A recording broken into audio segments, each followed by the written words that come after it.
आप सभी का स्वागत है हमारी इस नई वीडियो में। आज हम प्रश्नावली 4.3 का क्वेश्चन नंबर 4 से इस वीडियो की स्टार्टिंग करने वाले हैं। इससे पहले की वीडियोस में हमने प्रश्नावली 4.3 का पहला, दूसरा, तीसरा क्वेश्चन कर लिया है। तो आज इसका चौथा क्वेश्चन से इस वीडियो की हम शुरुआत करते हैं।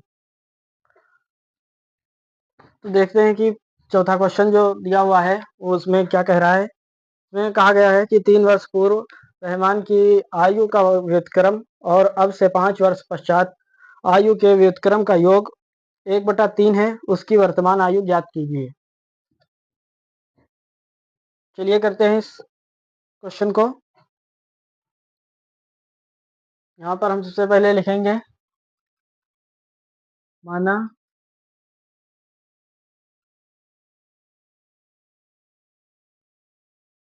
कि इसमें रहमान की जो वर्तमान आयु है वो हमें ज्ञात करनी है। यहाँ पर लिखेंगे माना रहमान की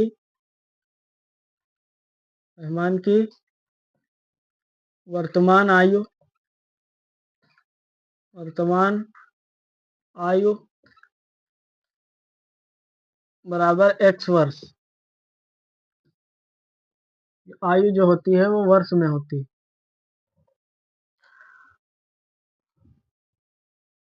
और इसमें कह रहा है 3 वर्ष पूर्व रहमान की आयु का व्युत्क्रम और अब से 5 वर्ष पश्चात आयु के व्युत्क्रम का योग 1/3 है।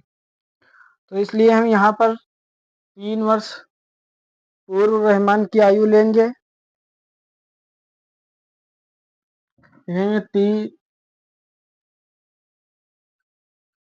तीन वर्ष पूर्व रहमान की आयु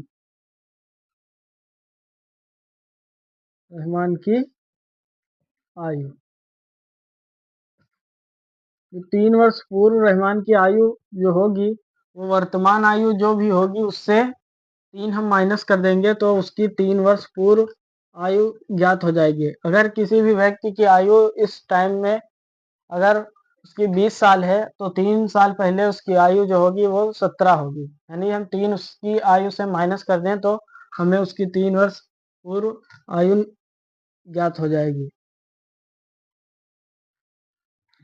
फिर इसके बाद इसमें कहा गया है 3 वर्ष पूर्व रहमान की आयु का व्युत्क्रम, इसलिए हम इसका व्युत्क्रम लिखेंगे। इसलिए व्युत्क्रम जो होता है वो 1/में लिख देते हैं। वो व्युत्क्रम हो जाता है x - 3, 1/x - 3। ये इसका व्युत्क्रम हो गया 3 वर्ष पूर्व रहमान की आयु का। और अब से 5 वर्ष पश्चात आयु के व्युत्क्रम, तो अब हम लिखेंगे यहाँ पर 5 वर्ष पश्चात का अर्थ होता है बाद। 5 वर्ष पश्चात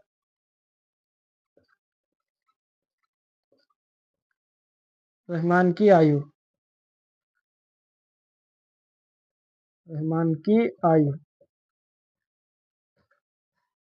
5 वर्ष पश्चात जो रहमान की आयु होगी वो वर्तमान आयु उसकी x है तो 5 वर्ष बाद उसमें 5 हम जोड़ दें तो ये 5 वर्ष पश्चात रहमान की आयु प्राप्त हो जाएगी x + 5 वर्ष। अब इसका व्युत्क्रम लेंगे तो इसका व्युत्क्रम जो होगा व्युत्क्रम बराबर 1/x + 5 होगा। अब इसमें प्रश्नानुसार कहा गया है कि 3 वर्ष पूर्व रहमान की आयु का व्युत्क्रम और अब से 5 वर्ष पश्चात आयु के व्युत्क्रम का योग। अब इन दोनों का योग जो होगा वो 1/3 है। इसलिए हम यहाँ पर लिखेंगे प्रश्नानुसार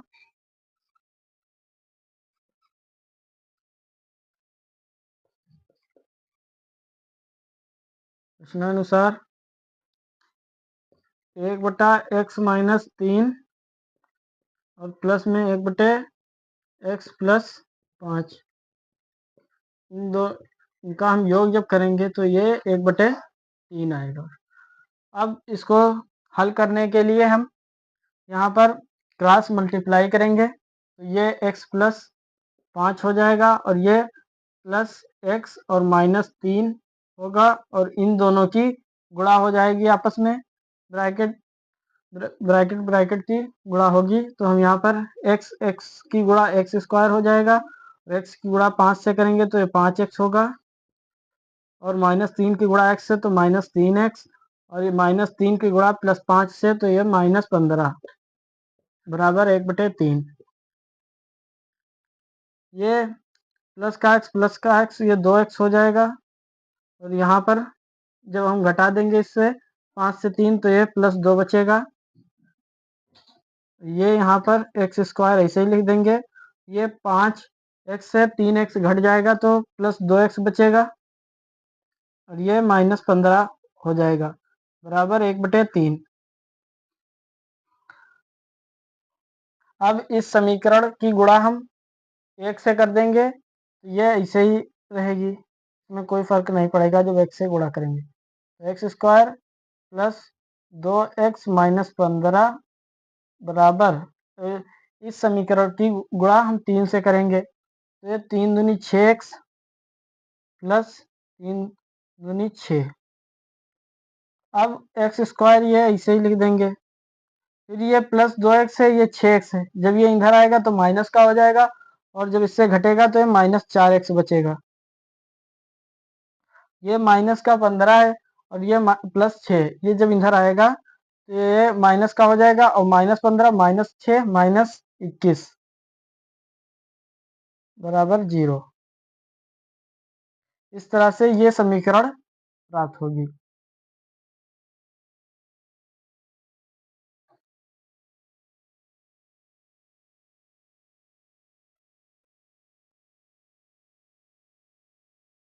x² - 4x - 21 बराबर 0।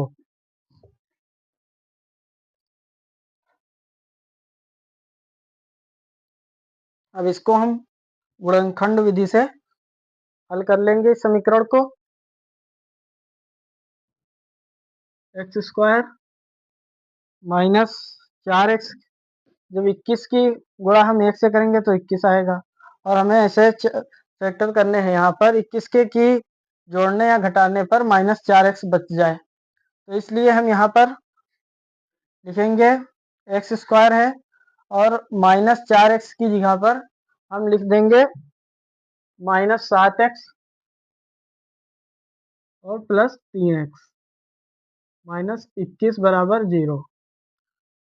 इस समीकरण का हल हम द्विघात समीकरण द्विघात सूत्र, जिसे हम श्रीधराचार्य का सूत्र कहते हैं, उसकी सहायता से भी कर सकते हैं और पूर्ण वर्ग बनाने की विधि जो हम लोगों ने प्रश्नावली 4.3 में क्वेश्चन 1 जो किया था जिस विधि से, उससे भी हम इसको हल कर सकते हैं और श्रीधराचार्य फार्मूले से भी कर सकते हैं और गुणनखंड विधि से भी कर सकते हैं, लेकिन हम लोग गुणनखंड विधि का ज़्यादा उपयोग करते हैं क्योंकि ये आसान ज़्यादा है। इसलिए यहाँ पर x इसमें कॉमन ले लेंगे तो ये x - 7 बचेगा और ये +3 यहाँ पर कॉमन लेंगे तो ये x - 7 बचेगा बराबर 0 हो जाएगा। अब इसमें x - 7 को एक बार एक ब्रैकेट में और x + 3 को एक बार एक ब्रैकेट में लिख देंगे बराबर 0। अब यहाँ पर लिखेंगे जब x - 7 को हम 0 के बराबर रखेंगे तो x की वैल्यू 7 आएगी। फिर जब x + 3 को हम 0 के बराबर रखेंगे तो x की वैल्यू -3 आएगी।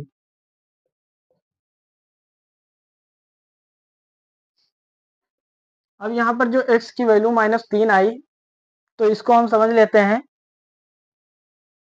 कि जब x की वैल्यू -3 आई तो इससे हमें यह पता चल रहा है कि जो रहमान की वर्तमान आयु होगी वो -3, तो -3 आयु कभी भी ऋणात्मक नहीं हो सकती, इसलिए हम इस वैल्यू को हम अमान्य लिख देंगे। यहाँ पर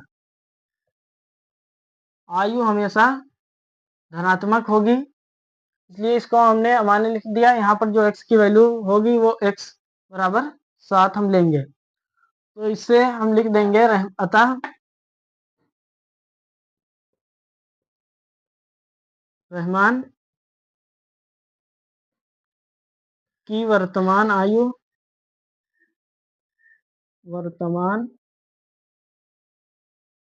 आयु बराबर 7 वर्ष। इस तरह से ये हमारा आंसर हो जाएगा।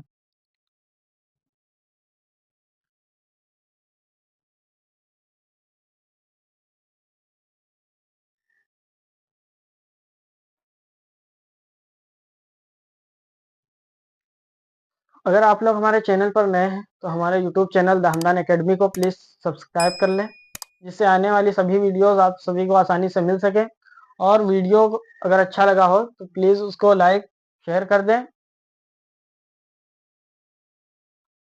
हमें उम्मीद है कि आप लोगों को ये क्वेश्चन समझ में आ गया होगा अच्छे से। चलिए अब इसका 5वां क्वेश्चन करते हैं।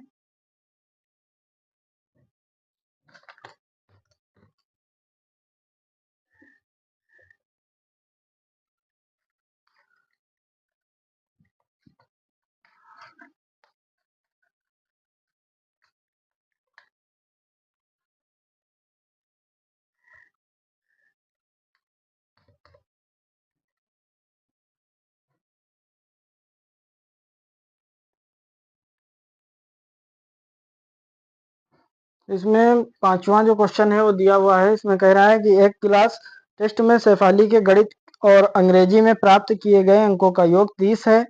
यदि उसको गणित में 2 अंक अधिक और अंग्रेजी में 3 अंक कम मिले होते तो उनके अंकों का गुणनफल 210 होता। उसके द्वारा दोनों विषयों में प्राप्त किए अंक ज्ञात कीजिए।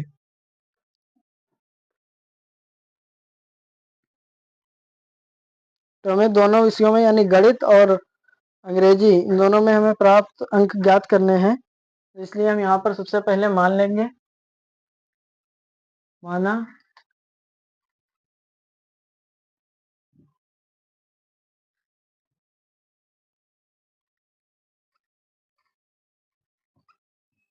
ना गणित के प्राप्तांक बराबर x। इसमें क्या कहा गया है, एक क्लास टेस्ट में शेफाली के गणित और अंग्रेजी में प्राप्त किए गए अंकों का योग 30 है। तो इसलिए जब अंकों का योग 30 है यानी अंग्रेजी और गणित और दोनों में जो प्राप्त किए गए अंक है वो कुल टोटल 30 है। तो इसलिए यहाँ पर जब अंग्रेजी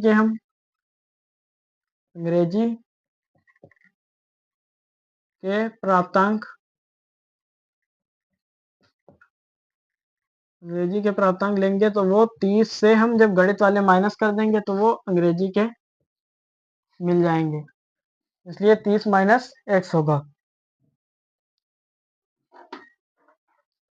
फिर आगे इसमें कहा गया है यदि उसको गणित में 2 अंक अधिक और अंग्रेजी में 3 अंक कम मिले होते तो उनके अंकों का गुणनफल 210 होता। यहाँ पर लिखेंगे प्रश्नानुसार।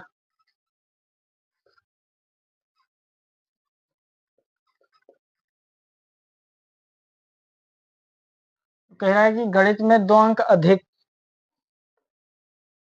गणित में 2 अंक अधिक मिले होते तो ये x में हम जब 2 जोड़ देंगे, ये गणित का प्राप्तांक जो है वो x है, तो जब 2 अंक हम ऐड कर देंगे तो x प्लस 2 हो जाएगा। और अंग्रेजी में 3 अंक कम मिले होते तो हम अंग्रेजी वाले से 3 घटा देंगे तो उनका गुणनफल, उनके अंकों का गुणनफल 210 होता। अब 30 माइनस x माइनस 3, ये 3 अंक कम कह रहा है, ये जो गुणा करने पर आएगा वो 210 आएगा। अब हम इसको हल कर लेंगे। यह आएगा x प्लस 2, ये 30 से जब 3 घटा देंगे तो 27 माइनस x बराबर 210। x की गुणा 27 से 27x, x की गुणा माइनस x से माइनस एक्स स्क्वायर प्लस 2 की गुणा 27 से ये प्लस 54 हो जाएगा। और प्लस 2 की गुणा माइनस x से माइनस 2x बराबर 210। फिर एक्स स्क्वायर को पहले लिख लेंगे, 27x से 2x घटा देंगे तो ये 25x बचेगा प्लस का, प्लस 25x ये प्लस 54 ये 210 इधर है बराबर के, इसलिए इसको इधर लाएंगे तो माइनस का 210 हो जाएगा बराबर 0। ये माइनस एक्स स्क्वायर ऐसे ही लिख देंगे प्लस 25x, और इसको जब हम घटाएंगे यहाँ पर तो ये घट करके बचेगा 156 बचेगा, माइनस का 156 बराबर 0। अब इसमें हम एक्स स्क्वायर का जो माइनस है इसको हम हटाने के लिए हम इस पूरी समीकरण में माइनस से गुणा कर देंगे, तो ये एक्स स्क्वायर प्लस का हो जाएगा और यहाँ पर माइनस हो जाएगा माइनस 25x, और ये यहाँ पर प्लस हो जाएगा 156 बराबर 0। अब इसको गुणनखंड विधि से हम इसको हल करेंगे, तो यहाँ पर गुणा करने पर 156 आना चाहिए और जोड़ने या घटाने पर 25 आना चाहिए। ये इसके जब फैक्टर करेंगे तो ये 2 से 7, 8, 2 से 3, 9, ये 3 से कटेगा, 3 एकम 3 3 9 और 13, 2 3 दूनी 6 दूनी 12 और 13, 12 13 25 होता है।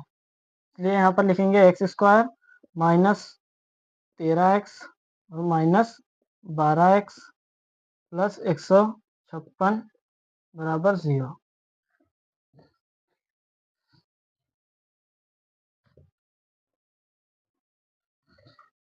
अब इसमें जब हम कॉमन लेंगे तो ये x कॉमन ले लेंगे यहाँ पर इन दोनों से, तो x माइनस 13 बचेगा, और ये माइनस जब 12 कॉमन लेंगे तो यहाँ पर x माइनस 12 13 बचेगा, सॉरी, बराबर 0 हो जाएगा।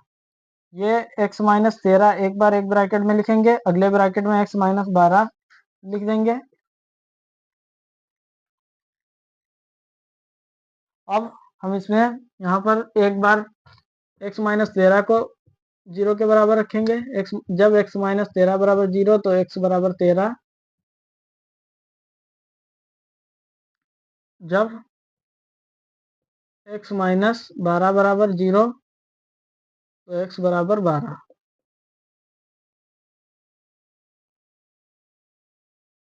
इस तरह से x बराबर 12 और 13 दो वैल्यू हमें प्राप्त हो जाएंगी। तो अब यहाँ पर लिखेंगे x बराबर 13 लेने पर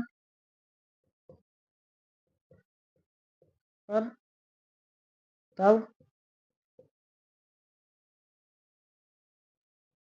गणित के प्राप्तांक,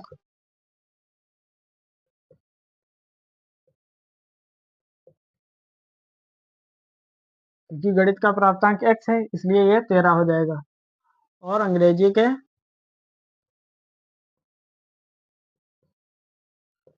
के प्राप्तांक, क्योंकि हम x की वैल्यू यहाँ पर 13 रखेंगे, 13 जब माइनस कर देंगे इससे 30 से तो ये बचेगा 17। फिर जब x बराबर 12 लेंगे पर तब गणित के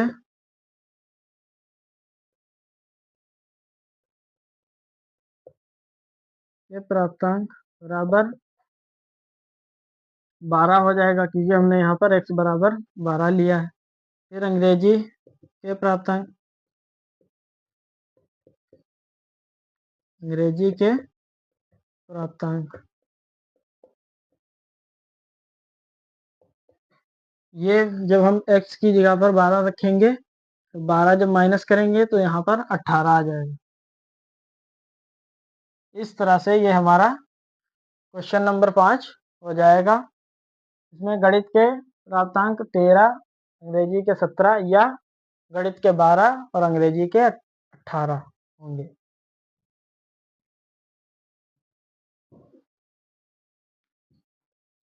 आई होप आप लोगों को ये क्वेश्चन अच्छे से समझ में आ गया होगा। अब इसका क्वेश्चन नंबर 6 करते हैं।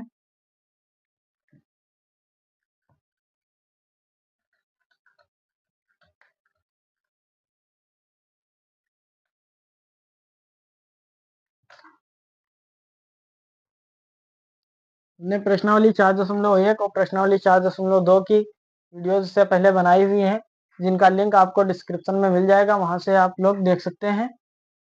हमने उसमें पूरा सभी क्वेश्चंस कराए हुए हैं। इसका क्वेश्चन नंबर 6 है, उसमें कह रहा है कि एक आयताकार खेत का विकर्ण उसकी छोटी भुजा से 60 मीटर अधिक लंबा है। यदि बड़ी भुजा छोटी भुजा से 30 मीटर अधिक हो तो खेत की भुजाएं ज्ञात कीजिए।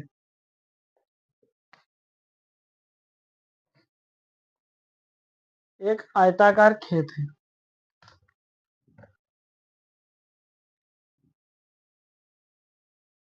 यहाँ पर एक आयत बनाते हैं।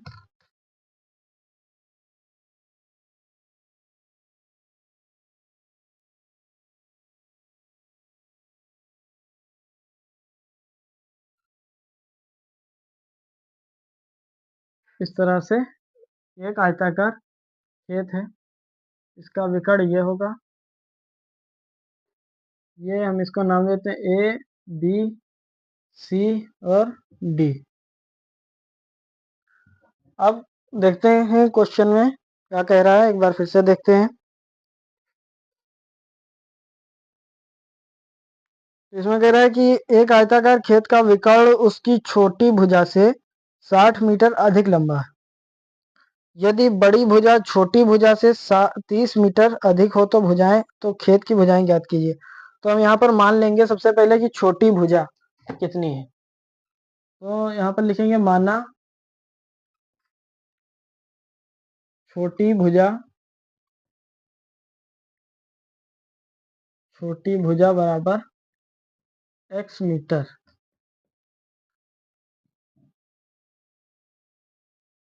अब इसमें कह रहा है कि खेत का विकर्ण उसकी छोटी भुजा से 60 मीटर अधिक लंबा है, इसलिए विकर्ण जो होगा वो x प्लस 60 हो जाएगा, क्योंकि छोटी भुजा x है और छोटी भुजा से 60 मीटर अधिक लंबा है, तो इसलिए x प्लस 60 हो जाएगा। ये x में 60 जोड़ देंगे तो x प्लस 60 मीटर हो जाएगा। फिर उसके बाद आगे कह रहा है यदि बड़ी भुजा छोटी भुजा से 30 मीटर अधिक हो, तो इसलिए यहाँ पर लिखेंगे तब बड़ी भुजा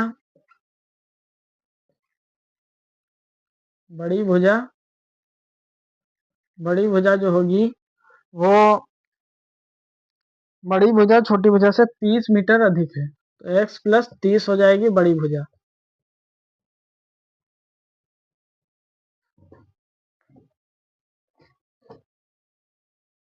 अब ये AC जो है ये विकर्ण है, तो इसलिए ये हम यहाँ पर लिख देंगे x प्लस 60 मीटर।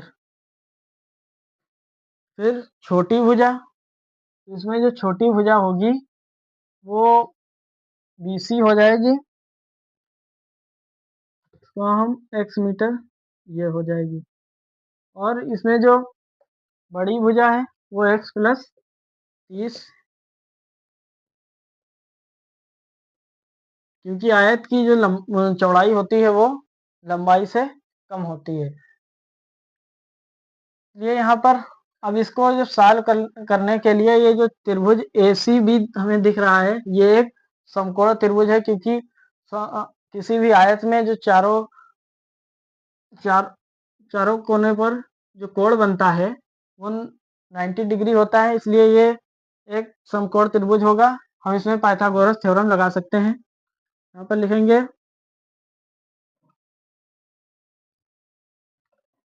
पाइथागोरस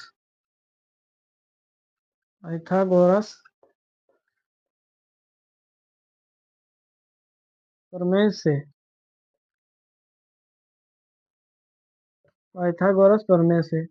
तो पाइथागोरस प्रमेय जो होती है वो कर्ण का स्क्वायर बराबर लंब का स्क्वायर प्लस आधार का स्क्वायर होता है। तो इसमें जब कर्ण का स्क्वायर करेंगे तो यहाँ पर कर्ण के लिए हम विकर्ण को लेंगे, तो ये x प्लस 60 का स्क्वायर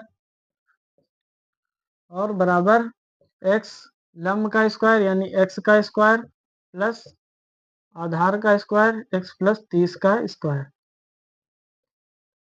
अब इनको जब हम a प्लस बी के होल स्क्वायर पर खोलेंगे तो ये x स्क्वायर आएगा और ये 3600 आ जाएगा प्लस 2ab की जगह पर 120x होगा बराबर x स्क्वायर और प्लस x स्क्वायर प्लस 3 तिया 9, 900 हो जाएगा, और plus 60x x x x square plus x square, ये 2x स्क्वायर, और 2x स्क्वायर को जब हम सॉरी ये कर देते हैं, इसको थोड़ा बाद में करेंगे। X square plus 3600 plus 120x बराबर 2x square plus 900 plus 60x। अब ये एक्स स्क्वायर, ये 2x स्क्वायर, इसको हम इधर ले जाएंगे या इसको इधर लाएं, तो इसको इधर लाएंगे तो ये माइनस का 2x स्क्वायर हो जाएगा, और यहाँ पर इससे घट करके माइनस एक्स स्क्वायर बचेगा। ये 3600 है और ये 900 है, तो इसको करने के लिए हम जब हम 900 इधर लाएंगे तो ये माइनस का हो जाएगा। 3600 से 900 जब घटाएंगे तो यहाँ पर बचेगा माइनस सॉरी प्लस 2700, और ये प्लस 120x है, ये 60x है, इसको इधर लाएंगे तो माइनस का ये घट जाएगा इससे, तो ये प्लस 60x बचेगा बराबर 0 हो जाएगा। अब माइनस एक्स स्क्वायर में जो माइनस एक्स स्क्वायर में माइनस को हम हटाने के लिए माइनस से गुणा कर देंगे इस पूरी समीकरण में, तो ये एक्स स्क्वायर हो जाएगा। यहाँ पर जो एक्स वाला टर्म है इसको हम पहले लिख लेंगे, तो ये माइनस का 60x हो जाएगा, और ये माइनस 2700 हो जाएगा बराबर 0।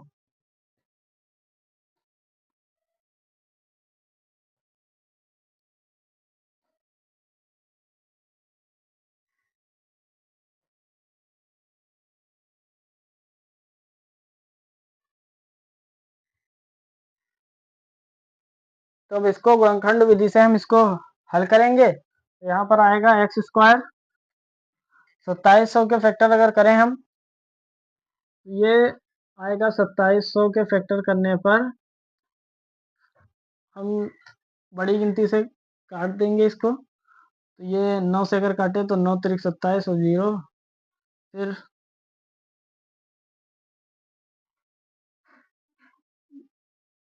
3 से कर दें तो 100, और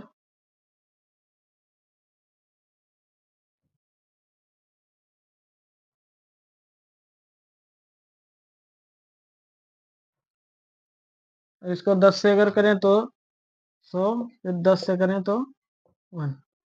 तो इस तरह से 9 की गुणा 10 से तो 90 और 30, 90 30 माइनस कर देंगे तो 90 से 30 माइनस करेंगे तो 60 आएगा, और 90 30 की गुणा तो 2700 हो जाएगी, इसलिए यहाँ पर लिखेंगे हम माइनस 90x और प्लस 27 प्लस 30x माइनस 2700 बराबर 0।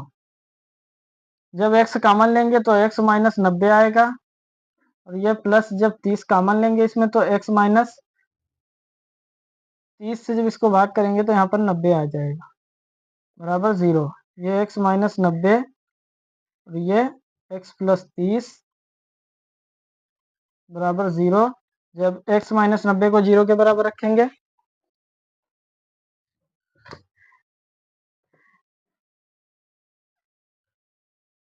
जब x माइनस 90 बराबर 0 तो x बराबर 90, और जब x प्लस 30 बराबर 0 तो x बराबर माइनस 30, जो कि माइनस 30 कभी भी भुजा ऋणात्मक नहीं होती, इसलिए ये माइनस 30 जो वैल्यू आएगी ये अमान्य हो जाएगी। तो अब हमारे पास जो वैल्यू है वो x बराबर 90 है, तो इसलिए यहाँ पर जो छोटी भुजा निकल के आएगी वो छोटी भुजा बराबर 90 मीटर, और विकर्ण बराबर विकर्ण जो होगा वो 90 प्लस 60 150 हो जाएगा, 150 मीटर। और जो बड़ी भुजा होगी, बड़ी भुजा वो 90 प्लस 30 120 मीटर। इस तरह से ये इसकी सभी भुजाएं हमें ज्ञात हो जाएंगी। ये क्वेश्चन नंबर 6 हमारा हो गया प्रश्नावली 4.3 का। करते हैं इसका क्वेश्चन नंबर 7।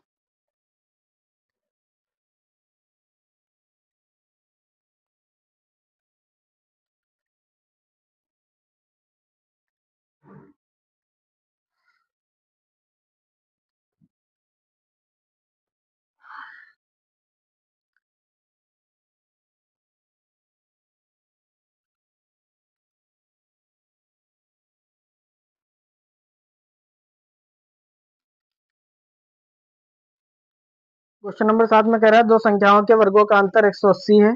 छोटी संख्या का वर्ग बड़ी संख्या का 8 गुना है। दोनों संख्याएं ज्ञात कीजिए। ये क्वेश्चन हम थोड़ी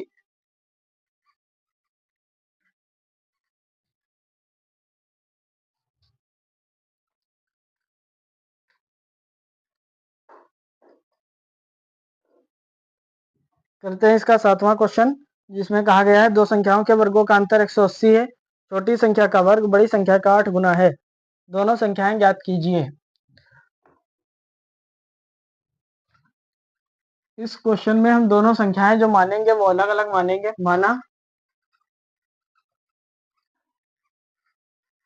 माना बड़ी संख्या छोटी और बड़ी इसमें कहा गया है, इसलिए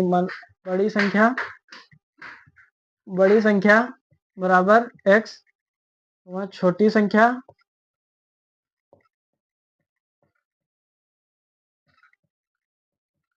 बराबर y। हम x y यहाँ पर मान लेंगे, उसके बाद हम इसको रिप्लेस करेंगे तो ये एक ही x के टर्म में हम सिर्फ समीकरण को बना लेंगे बाद में। अभी हम दो मान रहे हैं x और y। तो इसमें कहा गया दो संख्याओं के वर्गों का अंतर 180 है। छोटी संख्या का वर्ग बड़ी संख्या का 8 गुना है। दोनों संख्याएं ज्ञात कीजिए। तो यहाँ पर लिखेंगे हम, लिख लेते हैं कि प्रथम शर्त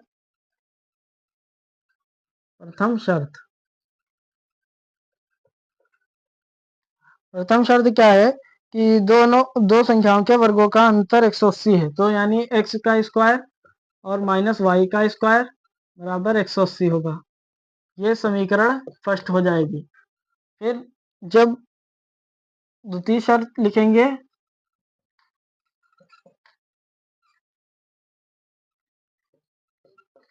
द्वितीय शर्त तो इसमें कहा गया है छोटी संख्या का वर्ग बड़ी संख्या का 8 गुना है। तो छोटी संख्या का वर्ग करेंगे, ये y का स्क्वायर, बड़ी संख्या का 8 गुना यानी 8x। इसको समीकरण 2 मान लेंगे। अब समीकरण 2 से हम वाई स्क्वायर की वैल्यू समीकरण 1 में रख देंगे। यहाँ पर लिखेंगे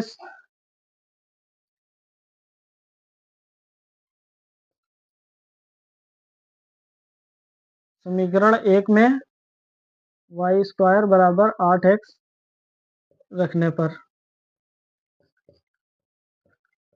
जब ये रखेंगे तो x स्क्वायर माइनस 8x बराबर 180।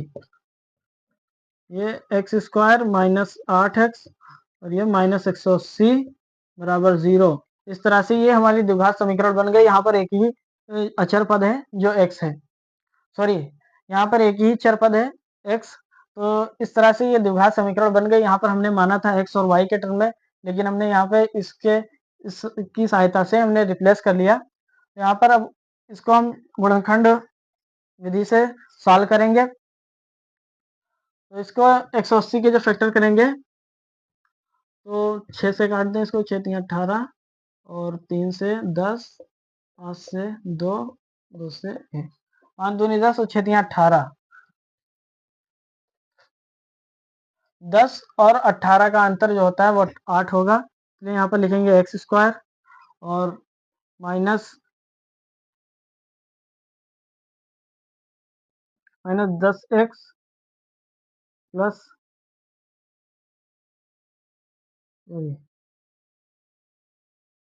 यहाँ पर कर दें माइनस 18x और ये प्लस 10x माइनस 180 बराबर 0। जब x कॉमन लेंगे तो x माइनस 18 आएगा और यहाँ पर प्लस 10 कॉमन लेंगे तो x माइनस 18 आएगा। बराबर 0। x माइनस 18 एक बार एक ब्रैकेट में और अगले ब्रैकेट में x प्लस 10 बराबर 0। जब x माइनस 18 को हम 0 के बराबर रखेंगे तो x बराबर 18 आएगा। तो लिखेंगे जब x माइनस 18 बराबर 0 तो x बराबर 18।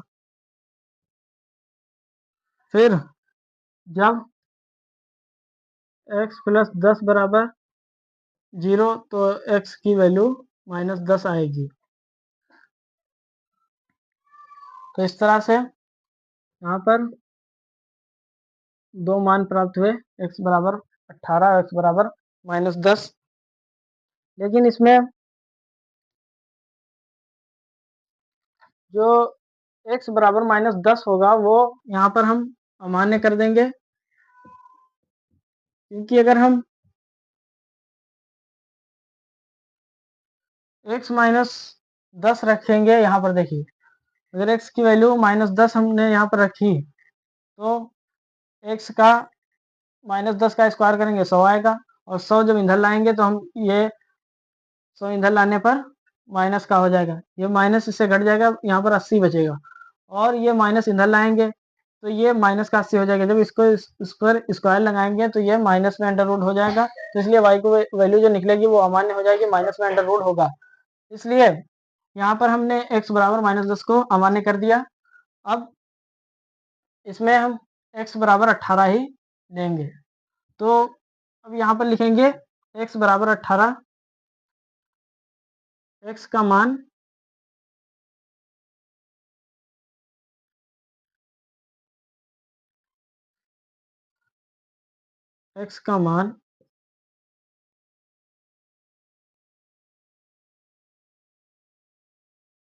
मान समीकरण 2 में रखने पर, चाहे 1 में रखें या 2 में रखें, किसी में भी रख सकते हैं, समीकरण 2 में रखने पर तो ये वाई स्क्वायर बराबर 8 और x की जगह पर 18, तो वाई स्क्वायर बराबर 18 × 144।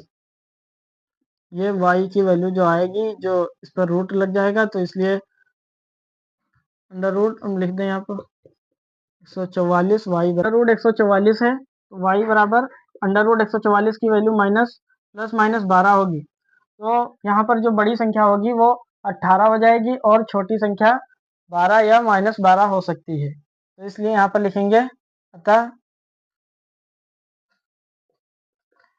संख्याएं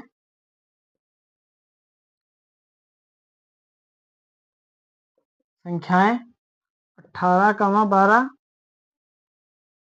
या 18, माइनस 12 है। तो इस तरह से ये हमारा 7वां क्वेश्चन हो जाएगा।